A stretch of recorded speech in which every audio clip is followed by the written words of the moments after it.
A new Wordle puzzle is online. Click on the link to play. Listening to the following video may give you clues. Please like and share the videos.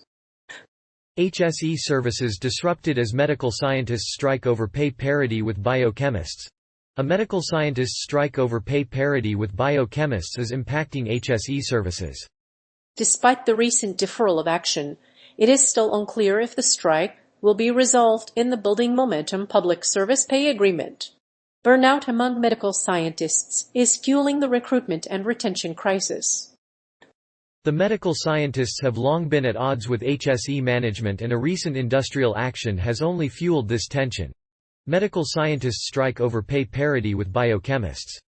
Dublin laboratory workers are staging an industrial action over pay and career issues. Hundreds of medical scientists are striking for 12 hours on Monday. Routine laboratory services are being suspended as a result of the strike. The striking workers are affected by routine hospital and GP services as well. Dr. Mary Ann Horgan, a union representative, says that the strike has affected her personal life and the quality of her career. A 2001 expert group report recommended that medical scientists be paid on parity with biochemists. The recommendation was briefly implemented, but was largely lost in the benchmarking process of public service roles in June 2002. The MLSA said it was unsatisfactory progress towards pay parity with biochemists. It also said that career progression issues were a concern. Despite the lack of progress on pay, MLSA members voted overwhelmingly to strike. The dispute has a long history and is not new. MLSA members have been negotiating with the government on pay and career development since 2002. While the talks on pay and career development are still ongoing, there have been many cases of unfilled positions as medical scientists have failed to attract applicants. The issue has also led to a recruitment and retention crisis in the health sector. As a result, 20% of approved positions in hospital laboratories are not filled. In addition, the majority of disciplines require 24 hours a day, 365 days a year.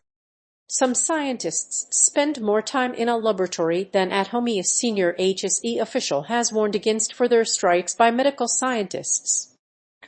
Any further strike action would have serious consequences on the health of patients. Moreover, further strike action will only prolong the time it takes for emergency work to be performed. Hence, the HSE is engaged in talks with the Workplace Relations Commission. Further, the HSE has warned that it will not tolerate 2 days of disruption for its patients. The industrial action took place yesterday. The industrial action was called for by hundreds of medical scientists. It lasted 8 hours and affected over 14,000 outpatient appointments, analysis of blood samples, scans, and routine GP testing. The strike is aimed at highlighting the retention problems. A stalled pay dispute has made medical scientists one of the forgotten parts of the health service. So the unions called for a halt to the industrial action, but the government backed off. The union represents 1,800 employees in public and private hospitals, as well as the Irish Blood Transfusion Service. In 2001 and 2002, medical scientists lost pay parity with other scientists, and today they are paid 8 less.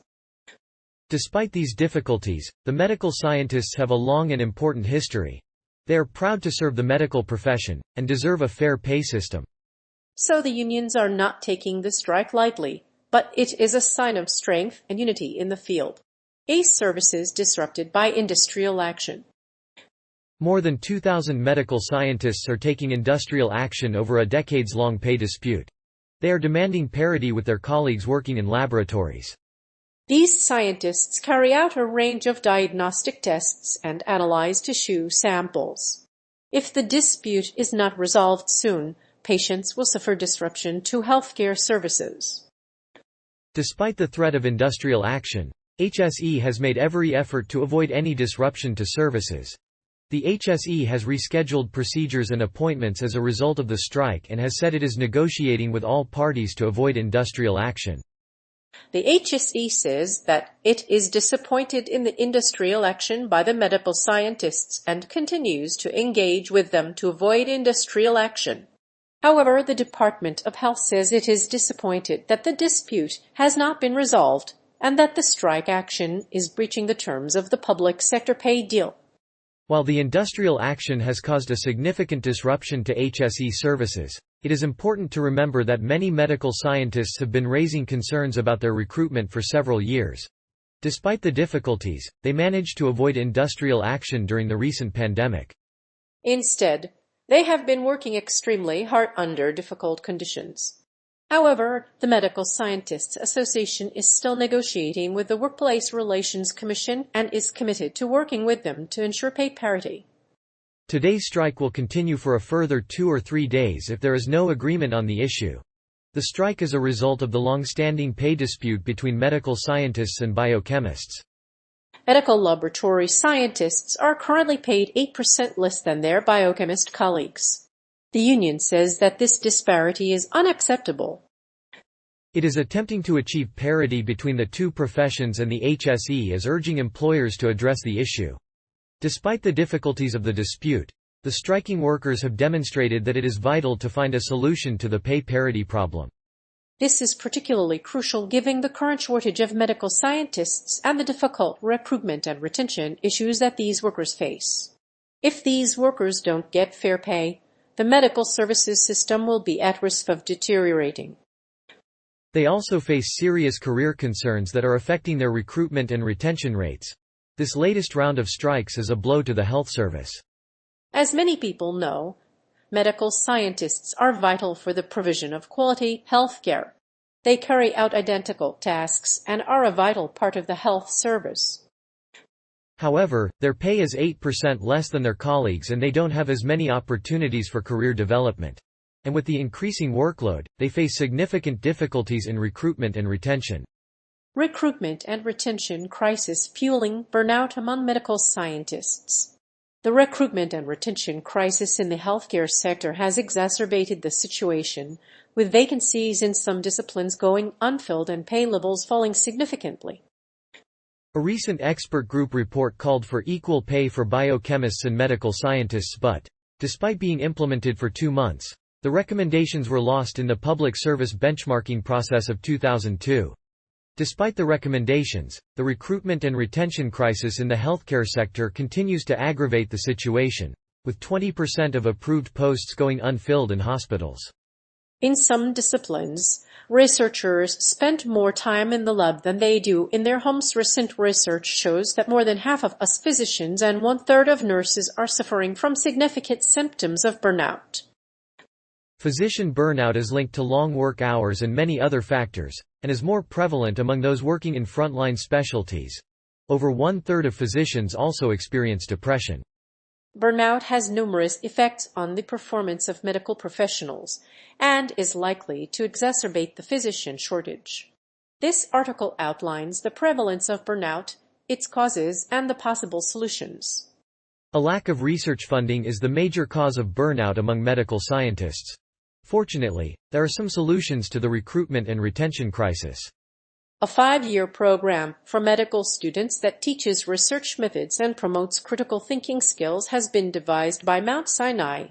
In addition, medical students can be trained in research techniques through a variety of other means. For example, an alternative approach for clinical trials involves using online video conferencing. The challenges of recruitment and retention have increased significantly in the past year. But the staffing problems will not end anytime soon. Agency leaders must begin addressing these long-standing problems now. And in the post-pandemic world, this will continue to be a top priority. But in the meantime, the situation is only getting worse. The key to resolving the recruitment and retention crisis is to balance tactical decisions today with strategic workforce planning. Tomorrow, key to the future of medical research is involving the next generation of physician scientists. In this vein, a recent survey by the Faculty of Medical Sciences has identified some opportunities for medical students to become involved in research. However, more students are disinclined to take up research because of lack of funding, and the difficulty of finding suitable research supervisors. The study also found that male medical students expressed greater interest in science than female students. While the reasons for leaving an institution vary by individual, The majority of voluntary dismissals in hospitals are due to dissatisfaction with the work. In turn, this leads to dissatisfaction among employees, which ultimately translates into poor patient care. The problem is not just limited to the medical field.